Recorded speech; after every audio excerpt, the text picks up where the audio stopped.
Hello viewers, আজকের ভিডিওটা আমার পলিটেকনিকের ভাই বোনদের জন্য। তো পলিটেকনিক এডুকেশন সিস্টেমে যে বিষয়টা নিয়ে বর্তমানে সবথেকে বেশি চর্চা হয় সেটা হলো তোমাদের সেমিস্টার পরীক্ষায় পাসিং মার্কস কত। তোমাদের সেমিস্টার পরীক্ষা সকলেই জানো তোমরা 60 মার্কসে কন্ডাক্ট হয়।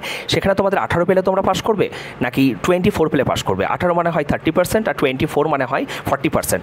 তো এই রিগার্ডিং মোটামুটি লাস্ট 2-3টা সেমিস্টার নিয়ে দেখবে, বিশেষ করে 2-3টা সেমিস্টারে দেখবে প্রচুর এই বিষয়টি নিয়ে চর্চা হয়েছে। বিভিন্ন ইউটিউবাররা তাদের বিভিন্ন মতামত শেয়ার করেছেন, তোমাদের কলেজ টিচাররা বিভিন্নভাবে তোমাদের মতামত শেয়ার করেছেন, ঠিক আছে। কিন্তু স্টেট কাউন্সিল থেকে এই রিলেটেড কোনো ধরনের কোনো অফিসিয়াল আপডেট কিন্তু এখনও পর্যন্ত আসেনি। তো এই ভিডিওতে মেনলি তোমাদের স্টেট কাউন্সিলের যে অফিসিয়াল জেনুইন আপডেট সেটা কিন্তু এই ভিডিওর মাধ্যমে শেয়ার করতে চলেছি। এবং এই ভিডিওটা কিন্তু বড়সড় একটা ভিডিও হতে চলেছে, একটা ব্রেকিং আপডেট কিন্তু তোমাদের আমি এই ভিডিওর মাধ্যমে শেয়ার করতে চলেছি। এতদিন তোমাদের যে বিষয়টা নিয়ে সবথেকে বেশি কনফিউশন ছিল বা এখনও বহু সংখ্যক ছাত্রছাত্রীদের মধ্যে কিন্তু দেখবে তোমরা পরীক্ষা দিয়ে আসার পরেই যে প্রশ্নটা প্রথম করো, দাদা আমাদের পাসিং মার্কস কি 18 নাকি 24, বা রেজাল্ট বেরোনোর আগে এই যে তোমাদের সেকেন্ড এবং ফোর্থ সেমিস্টারের রেজাল্ট বেরোনো নিয়ে এই মুহূর্তে একটা চর্চা চলছে, ঠিক আছে। তো এই মুহূর্তে ছাত্রছাত্রীদের মনের মধ্যে যে বিষয়টি নিয়ে সবথেকে বেশি প্রশ্ন অ্যারাইজ হয় সেটা হলো আমাদের পাসিং মার্কস কি 18 নাকি 24। তো সেই বিষয়টা নিয়ে কিন্তু স্টেট কাউন্সিলের একদম লেটেস্ট কি আপডেট রয়েছে, লেটেস্ট যে আপডেটটা আমি জানতে পেরেছি, লেটেস্ট যে অফিসিয়াল আপডেট আমার কাছে এসছে সেটাই তোমাদেরকে এই ভিডিওর মাধ্যমে শেয়ার করব। তোমাদের সকল ছাত্রছাত্রীকে, যারা তোমরা বর্তমানে এই মুহূর্তে পলিটেকনিক কলেজে পড়াশোনা করছো বা ভবিষ্যতে পলিটেকনিকে তোমরা পড়তে আসবে, বা যারা অলরেডি তোমরা পাস আউট হয়ে গেছো, তাদের প্রত্যেকের কিন্তু এই ভিডিওটা কিন্তু মন দিয়ে দেখাটা উচিত। এই ভিডিওটা দেখার পরে পাসিং মার্কস রিলেটেড আর যে কোনো কনফিউশন থাকবে না সেই অ্যাসিউরিটি আমি তোমাদের একজন দাদা বা স্যার হিসেবে দিচ্ছি। তো সঠিক ইনফরমেশনটা জানার জন্য ভিডিওতে বলা প্রত্যেকটা কথা ভাই বা বোন তোমরা যারাই আছো না কেন মন দিয়ে প্লিজ তোমরা শোনো। তো তোমরা সকলেই জানো গত 5 আগস্ট আমি কিন্তু স্টেট কাউন্সিলে গেছিলাম আমার একটা নিজের কাজ নিয়ে। তো সেই গল্প আমি আর বলছি না, গত ভিডিওগুলোতেও আমি সেগুলো শেয়ার করেছি। তো সেখানে বিভিন্ন বিষয় নিয়ে কিন্তু স্টেট কাউন্সিলের যে হায়ার অথরিটি তাদের সাথে কিন্তু আমার কথা হয়, এবং ওনার সাথে একদম লাস্ট কথাটা যেটা আমার হয়েছিল যে স্যার আমাদের পাসিং মার্কস নিয়ে কিন্তু কোথাও না কোথাও ছাত্রছাত্রীদের মধ্যে একটা বিভ্রান্তির সৃষ্টি হয়, ঠিক আছে। নর্মালি তো স্যার পাসিং মার্কস হচ্ছে তোমাদের দুটো সেগমেন্ট থাকে, 40 আর 60, ঠিক আছে। 40-র মধ্যে 40% অর্থাৎ 16 পেতে লাগে, এবং 60-র মধ্যে 40% 24 পেতে লাগে। এটাই কিন্তু স্টেট কাউন্সিলের তুমি দেখবে যে মোটামুটি নর্মস যেগুলো, ঠিক আছে, মানে বেসিক্যালি ওদের যে একাডেমিক যে নর্মস থাকে না, সেই নর্মসের মধ্যেও সেটা লেখা আছে। প্লাস তুমি যদি তোমাদের প্রত্যেকটা রেজাল্টের হার্ড কপি পিছনের দিকে যদি উল্টে দেখো, যেখানে তোমার এক্সাম গাইডলাইন্স বা রেজাল্টের যে গাইডলাইন বা ইনস্ট্রাকশন দেওয়া আছে, সেখানে কিন্তু তোমাদের স্পষ্ট করে বড় বড় করে লেখা আছে দেখবে 40%। এবং এই যে তোমাদের পাসিং মার্কস 18 বা 24 এই রিগার্ডিং দেখবে বহু ভিডিও ইউটিউবে তোমরা পেয়ে যাবে। আমিও প্রায় মোটামুটি 3 থেকে 4টা ভিডিও এর উপর বানিয়েছি, যেখানে তোমাদের কিন্তু পাসিং মার্কস অফিসিয়ালি কত সেটা বারবার আমি শেয়ার করেছি। 18তে কোন ক্ষেত্রে তোমরা পাস করেছো, বহু ছাত্রছাত্রী এরকম আছে যারা 60-র মধ্যে হয়তো 18 পেয়ে পাস করেছে, 19 পেয়ে পাস করেছে, 20 পেয়ে পাস করেছে, 21 পেয়ে পাস করেছে, 22 পেয়ে পাস করেছে, 23 পেয়ে পাস করেছে, 24 পেলে তো তুমি পাস করবি, ঠিক আছে। তো 18 থেকে এই যে 23 পর্যন্ত পেয়েও অনেক ছাত্রছাত্রী পাস করেছে, সেটা কীভাবে সম্ভব, কীভাবে সেটা সম্ভব হচ্ছে সেটাই মেনলি এই ভিডিওতে আমি এক্সপ্লেন করব। তো ওনাকে আমি বিষয়টা জানতে চেয়েছিলাম যে স্যার আমাদের অফিসিয়ালি আপনি আমাকে বলুন যে আমাদের পাসিং মার্কসটা কত। 40-র মধ্যে কিন্তু কোনো কনফিউশন থাকার কথা না। 40-র মধ্যে কিন্তু তোমাকে 40%, 40 মানে হচ্ছে তোমার কলেজের টিচারদের হাতে যেটা থাকে, ঠিক আছে, মানে 20 হচ্ছে ইন্টারনাল, 10 নম্বর হচ্ছে অ্যাসাইনমেন্ট এবং 10 নম্বর হচ্ছে তোমার অ্যাটেন্ডেন্স। সেখানে আউট অফ 40 কিন্তু তোমাকে 40% অর্থাৎ তোমাকে 16 পেতেই লাগবে। সেখানে যদি তুমি 15 পাও সেক্ষেত্রে কিন্তু সেই সাবজেক্টটা তোমার সাপ্লি চলে আসলো, ওকে।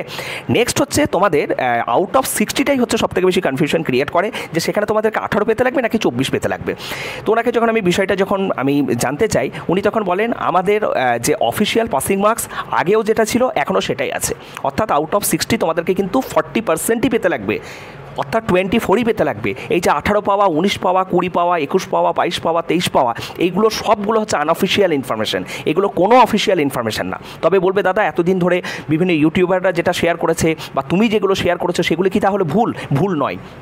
কারণ এর আগে তোমাদের যখন হয়েছিল, ঠিক আছে, মানে প্রবাবিলি বোধহয় এর আগের বারে তোমরা যে পরীক্ষা দিলে, ঠিক আছে, মানে এর আগের ইভেন্ট সেমিস্টারে তোমরা যখন রিভিউ করেছিলে তখন দেখবে তোমাদের রিভিউ করার সময় প্রত্যেকটা সাবজেক্টে তোমাদের নাম্বার দিয়েছিল, এবং বেশ কিছু ছাত্রছাত্রীর যে নাম্বারটা তারা 100-এর মধ্যে পেয়েছিল সেখান থেকে আউট অফ 40 তারা যে নাম্বারটা পেয়েছে সেটাকে মাইনাস করে যে নম্বরটা পড়ে থাকে, তখন কিন্তু আমি বহু ছাত্রছাত্রী এরকম নম্বর দেখেছি যারা 18 পেয়েছে, 19 পেয়েছে, 20 পেয়েছে, তাদেরকে কিন্তু পাস করানো হয়েছে। বুঝতে পেরেছো? মানে ওই যে 18তে যে পাশ করানোর বিষয়টা বিভিন্নভাবে যে কথা উঠেছে বা বিভিন্ন সময় এগুলো নিয়ে তোমরা যে ইনফরমেশন পেয়েছো সেটা ভুল কিছু নয়, কিন্তু স্টেট কাউন্সিল এই বিষয়টাতে কি জানাচ্ছে তোমরা জেনে নাও।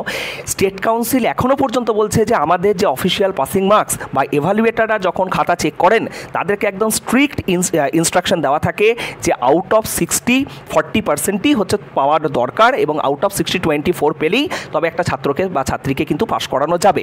এইবার একটা বিষয় তোমাদেরকে বলে রাখি, স্টেট কাউন্সিল পুরো বিষয়টা কন্ট্রোল করে এবং স্টেট কাউন্সিল হচ্ছে একটা অটোনোমাস বডি। তো স্টেট কাউন্সিলের হচ্ছে সেই এম্পাওয়ারমেন্ট আছে বা স্টেট কাউন্সিলের সেই ক্ষমতা আছে যে তারা দেখা গেল কোনো একটা ছাত্রছাত্রী হয়তো দেখা গেল 18 পাচ্ছে বা 19 পাচ্ছে বা 20 পাচ্ছে বা 21 পাচ্ছে বা 22 পাচ্ছে বা 23 পাচ্ছে, তাকে কিছুটা গ্রেস মার্ক দিয়ে পাশ করানো বা স্টুডেন্ট ইন্টারেস্টে হয়তো দেখা গেল এখন দেখবে বহু ছাত্রছাত্রী কিন্তু তোমাদের পলিটেকনিকে কিন্তু মানে এগুলো কিন্তু আমার কথা বলছি না, ওনার কথাটাই আমি আমার মতো করে কিন্তু শেয়ার করছি, ঠিক আছে।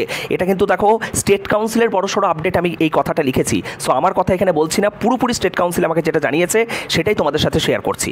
তো সেখানে স্টুডেন্ট ইন্টারেস্টে বা স্টুডেন্ট ফেভারে, ঠিক আছে, অনেক সময় কী করা হয়, স্টেট কাউন্সিল যেহেতু একটা অটোনোমাস বডি, তারা চাইলে কিন্তু 24-এর যে পাসিং মার্কসটা তারা হায়ার অথরিটি ডিসাইড করে সেই পাসিং মার্কসটার কিছুটা কিন্তু ম্যানিপুলেট তারা করতে পারে। মানে যে ছাত্রটা হয়তো দেখা গেল 18 পেয়েছে তাকে হয়তো পাস করানোর জন্য কিছুটা গ্রেস মার্ক দেওয়া হলো, বা 18তে হয়তো দেখা গেল তার আউট অফ 40 যে 40% পেতে হয়, 16-র জায়গায় তার হয়তো দেখা গেল সেখানে 30 আছে বা 28 আছে বা 25 আছে, ওই জায়গাটায় তার হয়তো বেশি আছে, এই জায়গাটায় তার হয়তো কোনো কারণবশত একটু কম আছে।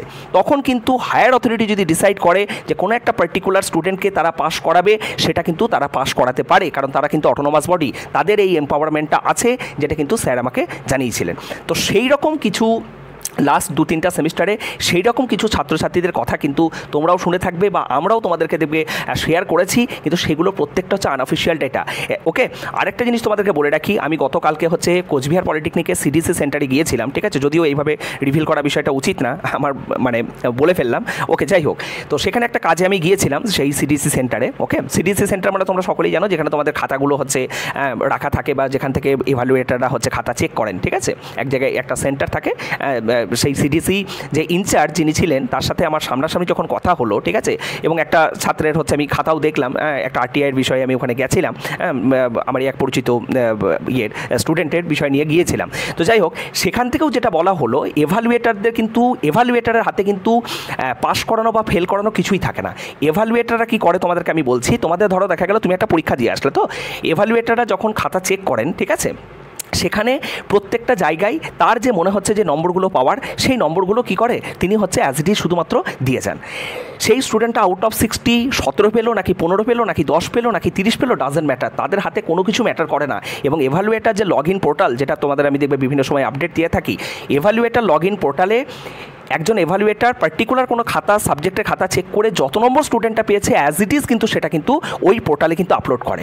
এইবার তোমরা বলবে দাদা তাহলে যদি কোনো এভালুয়েটার খাতা চেক করছে এবং সেখানে 18 পাচ্ছে বা 19 পাচ্ছে, হ্যাঁ, তাহলে সেই ছেলেটা পাস করছে কী করে, যদি স্টেট কাউন্সিলের কথা অনুযায়ী অফিসিয়াল পাসিং মার্কস যদি 24 হয়, সেক্ষেত্রে ওই যে বললাম যে পরবর্তীতে কিন্তু ওই মার্কস আপলোডিংয়ের পরে স্টেট কাউন্সিল কিন্তু সেই ডেটাকে ম্যানিপুলেট করতে পারে বা স্টুডেন্ট ইন্টারেস্টে হায়ার অথরিটির ডিসিশন নিয়ে তারা সেই পাসিং মার্কসটাকে কিন্তু কিছুটা পরিবর্তন করতে পারে, কিন্তু সেটা ইন্টারনাল ডিসকাশনের মাধ্যমে এবং কোনো একটা পার্টিকুলার সিচুয়েশনে তারা এটা করতে পারে। কিন্তু তাদের যে নর্মস বা স্টেট কাউন্সিল একটা তোমার যে বডি, ঠিক আছে, একটা স্ট্যাচুটারি বডি, সেই বডির হচ্ছে কিছু রুলস রেগুলেশন থাকে, সেই রুলস রেগুলেশন অনুযায়ী তোমাদের যে passing marks, official passing marks হচ্ছে 40, যেটা 40% পেতে হয়, অর্থাৎ 24 তোমাকে কিন্তু পেতে হবে, যেটা কিন্তু বারবার বিভিন্ন ভিডিওতে তোমাদেরকে আমি বলেছি এবং বিভিন্ন হোয়াটসঅ্যাপ গ্রুপগুলোতে যখন আমি ভয়েস মেসেজ তোমাদেরকে শেয়ার করেছি, দুটো কথা আমি বারবার তোমাদেরকে শেয়ার করতাম।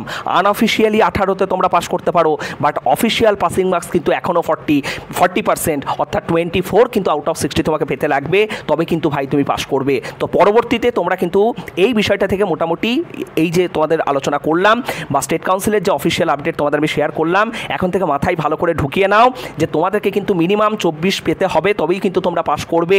কোনো একটা পার্টিকুলার সিচুয়েশনে স্টুডেন্ট ইন্টারেস্টে কখনো কখনো হয়তো দেখা গেল 24-এর কমেও পাস করানো হয়, কিন্তু সেটা পার্টিকুলার কিছু সিচুয়েশন, সব সময়ের জন্য নয়। অফিসিয়াল যে পাসিং মার্কস সেটা হলো 40%, দুটো সেগমেন্টই। আউট অফ 40ও তোমাকে 40% পেতে লাগবে, আউট অফ 60ও তোমাকে 40% পেতে লাগবে, এবং ওভারঅল 100-র মধ্যে কিন্তু তোমাকে 40 পেতে লাগবে। 40 মানে হচ্ছে আউট অফ 40 16, এবং আউট অফ 60 হচ্ছে তোমার 24, তার মানে 16 + 24 মানে হচ্ছে 40। টোটাল 100-র মধ্যে এইভাবে তোমাকে 40 পেতে লাগবে, তবেই তুমি কোনো পার্টিকুলার থিওরি সাবজেক্টে তুমি পাস করতে পারবে।